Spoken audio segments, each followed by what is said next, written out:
Halo teman-teman, di sini kita lagi berkunjung di sentra gerabah Tuban yang ada di Kelurahan Karang nih. Nah, ini tuh salah satu bentuk dari prosesnya sebelum jadi gerabah kayak gini yang menjadi ikon dari daerah ini. Nah, sebelumnya perkenalan dulu yuk. Halo, aku Kapasitas saya Sabrila. Hai, saya Ulfa Tiffany. Dan aku sendiri Sofna Maulida. Hai, dadah.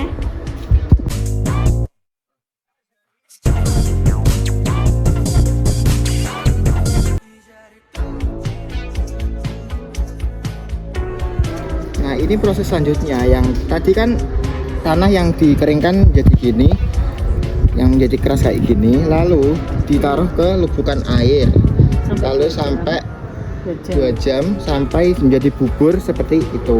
2 jam. Ini hasil setelah disaring. Sip. Oke, dadah. Bagus.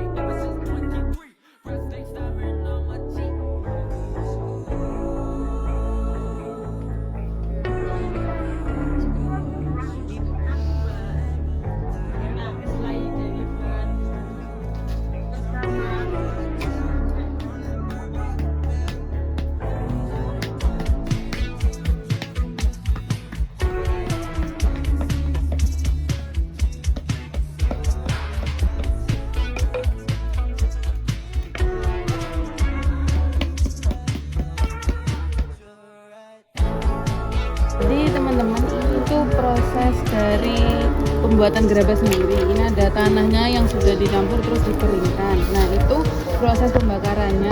Dalam situ itu isinya adalah kulit kelapa dan juga jerami. Nanti gerabah yang udah dibuat itu ditaruh di dalam situ sampai berwarna coklat.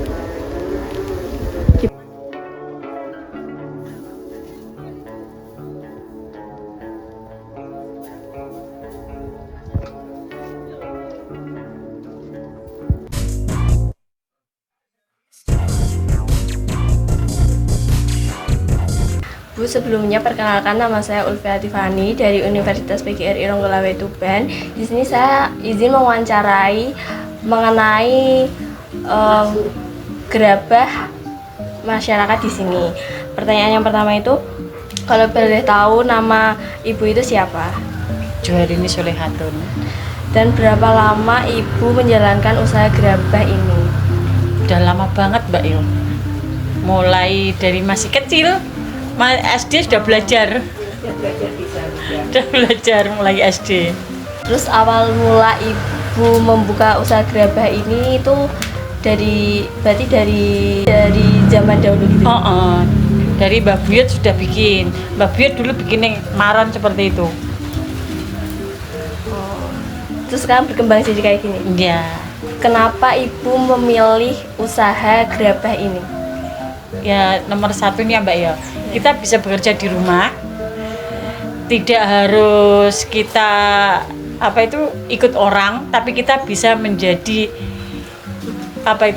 pengusaha untuk diri kita sendiri gitu loh. Nggak kalah kayak kita kerja di luar rumah. Kita nggak perlu diperintah, kita nggak perlu ini itu, tinggal mau kita. Sehari kalau kita serius 100 jadi. Langsung jadi kayak gini, itu nyantai, cuman hitungan jam. Sedangkan kalau kita ngikut orang kan nunggu pagi sampai sore. Iya. Jadi usahanya itu turun menurun dari keluarga. Gerabah ini tuh termasuk dari skala apa sih Bu? Apa rumah tangga, UMKM atau Ikut UMKM juga? jadi skalanya keluarga. Iya. Terus siapa saja sih Bu yang membantu mengelola usaha ini? Ya ibu. Oh jadi kalau nggak bisa ya ada yang Nanti kalau mau pembakaran kita nyuruh orang. Jadi kayak itu loh, gotong royong sini sistemnya, gantian. Nanti kalau warga situ mau bakar kita bantu, orang lain juga bantu, gantian, pokoknya bergilir, kerukunan. Terus ciri khas gerabah di daerah sini itu apa, Bu? Gendok. Jadi cuma menghasilkan ini. Ini ciri khas utama, rata-rata kayak gini. Terus yang bikin kayak gitu sudah bisa dihitung, jarang banget gitu loh. Karena prosesnya terlalu rumit, cuma dapat sedikit. Kalau ini dapat banyak, situ dapat 100, ini sudah dapat ada 50. Jadi lebih cepat pembikinannya, harganya juga lumayan gitu loh. Ya, baik, perkenalkan, nama saya Kafa Zaidah dari Prodi PPKN angkatan 2025 dari Universitas PGRI Wilayah Tuban.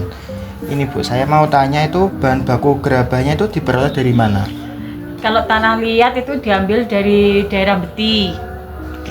Terus untuk pasir kita ambil dari pasir laut. Terus apa itu untuk pembakaran kita dari apa itu jerami. Iya. Terus dari kulitnya degan. Oh, degan. Ya. Serabut itu. Bukan yang serabutnya, yang kulitnya. Oh, kulitnya. Kulit luar itu loh yang dipakai. Bagaimana itu proses pembuatan dari awal sampai siap dijual? Tadi kan sudah proses dari awal. Dari awal itu tanah gitu toh, tanah gundukan sana itu. Itu dipukulin agak kecil-kecil toh, terus dijemur. Kalau sudah dijemur, baru dimasukkan di situ. Dilebuhkan. Ini. Oh, itu. Nah, itu dimasukkan situ, dikasih air, tunggu biar dia itu agak lumer. Baru nanti diayak. Diayak kan, kalau sudah diayak dibiarkan sampai minimal itu 5 jam ya. Terus nanti dibuang airnya, diambil yang tadi yang habis diayak, yang halus, dibikin kayak jenang di situ. Terus dijemur sampai besok pagi baru diinjak-injak, barulah jadi proses tanah liat kayak tadi itu. Lama ya? Iya. Lalu itu untuk harga jualnya tuh per pieces berapa, Bu? Itu kalau jual itu per 1.000. Oh, per 1.000. Iya. Per 1.000-nya itu 1.200.000. Lalu itu Bu, untuk keuntungannya itu biasanya diperoleh dari sekali produksi atau apa? Ya sekali produksi bisanya. Sekali produksi. Jadi kalau setelah kita membakar, toh nanti hasilnya berapa? Nah itu kita bisa ngambil kalau sudah dipotong-potong ini bersihnya tinggal kita tahu. Kalau gini suruh itu enggak ya. Lalu dijualnya tuh di mana saja, Bu? Di sini biasanya dibawa di Bawean, terus di sana Logong. Bawean Gresik itu ya? Yang Iya. Lalu itu Ibu juga memasarkan secara online atau belum? Enggak. Karena ini sudah ada bosnya sendiri, jadi semua bosnya. di sini satu bos itu. Oh, berarti belum secara online ya? Belum. Kalau itu Bu, semisal harga bahan baku itu sulit atau harganya naik, itu yang dilakukan Ibu biasanya gimana? Ya kita mau nggak mau ya harus menaikkan harga produksi. Oh, berarti langsung dinaikkan gitu ya? Iya. Karena apa yo? Sekarang itu harga pasir aja satu rite itu sekitar 300.000. 450. Saiki. Nah, tambah naik lagi. Terus tanah liat itu 250. Terus apa itu namanya jerami 1 juta. 700 ini. Terus medun. Oh, saiki turun kono panen. Kemarin sampai 1 juta. Berarti yang dilakukan Ibu itu ya, Bu? Iya, hitungannya dari situ. Kalau harga bahan pokoknya naik, kita juga ikut naik. Ya enggak dapat apa-apa loh Mas kalau enggak naik. Bu, permisi, sebelumnya perkenalkan nama saya Safna Maulida dari Prodi PPKN Universitas PGRI Ronggolawe Tuban. Izin mewawancarai Ibu ya mengenai gerabah ini. Menurut Ibu sendiri nih, kira-kira kendala terbesar itu apa sih Bu dalam menjalankan usaha gerabah ini? Pertama ya Mbak, kalau tergantung di bahan pokoknya. Musim hujan ya enggak. Bahan pokoknya kalau susah kalau musim gini kan musim tanam ya. Ya. Musim tanam untuk petani. Kita berhenti pengambilan tanah liatnya. Nggak bisa ngambil. Oh, gantian sama Nunggu. petani. Iya, nunggu kalau petani sudah panen baru kita bisa ngambil. Oh. Terus kalau lautnya pasang, kita juga nggak bisa dapat pasir laut. Oh, gitu. Susahnya di situ. Terus kalau musim hujan, penjemurannya nggak bisa. Bagaimana sih Bu cara Ibu buat menghadapi persaingan antara warga yang memproduksi gerabah? Secara kan di wilayah ini tuh semuanya kayak mayoritas memproduksi gerabah gitu Bu. Alhamdulillah di sini nggak bersaing Mbak. Harganya sama semua karena kita cuma satu bos. Oh gitu. Ya, nggak ada saingan di sini. Sama semua. Berarti ini tuh kayak usaha rumah tangga tapi semuanya satu daerah tuh sama gitu. Iya, sama. Oh, begitu. Terus buat kayak masyarakat sekitar Tuban sendiri atau yang daerah-daerah di sekitar sini tuh ada nggak sih Bu yang beli gerabah juga atau cuma buat diekspor di daerah lain gitu? Biasanya ya ada, tapi bukan begini yang dipesan. Biasanya kayak apa itu cobek, terus bikin kayak tempat-tempat. Sekarang kan kalau kuliner kan banyak yang pakai dari tanah liat. Nah, seperti itu mintaannya. Itu harus pesan dulu ya Bu? Iya.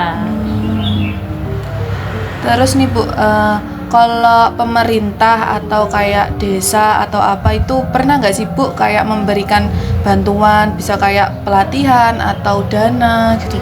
Kalau pelatihan memang ada dulu memang berapa tahun yang lalu dari pihak koperasi, ya kan? Koperasi itu nerjunkan kita sampai dibawa ke Jogja. Di sini bagian Mbak. Musati ini. Dibawa ke Jogja untuk melihat seni kerajinan di sana seperti apa, cara pengembangannya gimana, terus model-model kreasinya seperti apa. Itu pernah. Tapi kalau dana? Nah, belum ada kalau Dana ya dana. itu. Terus nih Bu, dari pelatihan yang pernah dikasih itu kira-kira bermanfaat nggak sih Bu? Ya bermanfaat bagi yang ikut Mbak, kan tidak diambil semua. Nah, sedangkan orang-orang yang diambil itu tidak disalurkan ke warga-warga lain. Jadi yang bisa cuma orang-orang tertentu gitu loh. Salahnya di situ. Seharusnya kalau sudah dia yang ditunjuk kan harus ngasih contoh ke teman-teman lainnya biar tahu ini loh cara bikinnya seperti ini, yang dibikin itu model kreasi seperti ini. Salahnya di situ. Begitu. Untuk usaha ini tuh kira-kira memerlukan izin nggak sih Bu? Izin resmi? Enggak Oh, perlu enggak izin. ada. Lalu apakah kayak generasi muda di daerah sekitar ini kayak ada keinginan untuk belajar meneruskan atau membantu gitu? Kelihatannya ini tinggal satu putaran lagi. Kalau habis satu putaran ini kelihatannya sudah tidak ada. Kira-kira kenapa ya Bu faktornya? Ya karena gitu loh, susah di apa itu bahan bakunya itu loh. Sekarang kan nggak mau, anak-anak sekarang kan nggak mau yang barang kotor-kotor, enaknya kan kerja di luar kan kayak gitu sukanya sekarang itu. Terus ini Bu, kalau menurut pendapat Ibu sendiri, kenapa sih usaha gerabah ini tuh penting banget buat dilestarikan gitu? Ya seharusnya itu kan gini nih loh Mbak, ini kan peninggalan nenek moyang yang sudah hampir punah, hampir punah. Kalau aku bilang sudah hampir punah karena nggak ada penerusnya. Tapi ya sayang sebenarnya. Tapi gimana lagi kalau nggak ada yang mau?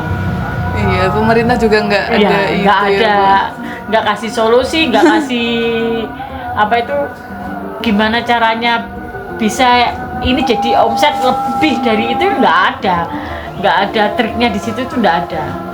Terus ya Bu, apa sih harapan Ibu mungkin untuk pemerintah gitu?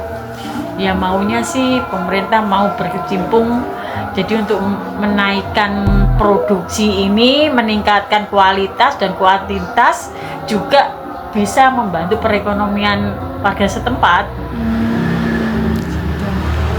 Ya sudah, kalau gitu terima kasih ya Bu untuk waktunya wawancara. Maaf kalau ya, dadah. Udah punya. Hai. Hai. Ini gerabah yang kita ada piring makan guys. Nih piring makan itu dalamnya kayak udah diamplas gitu, jadi halus, nggak mencampur sama makanan yang mau kita makan. Lucu banget. Ini aku ada cobek untuk pencobek sambal. Ini permukaannya lebih kasar biar Lebih tebal. biar yang kita Pemberus. ulek itu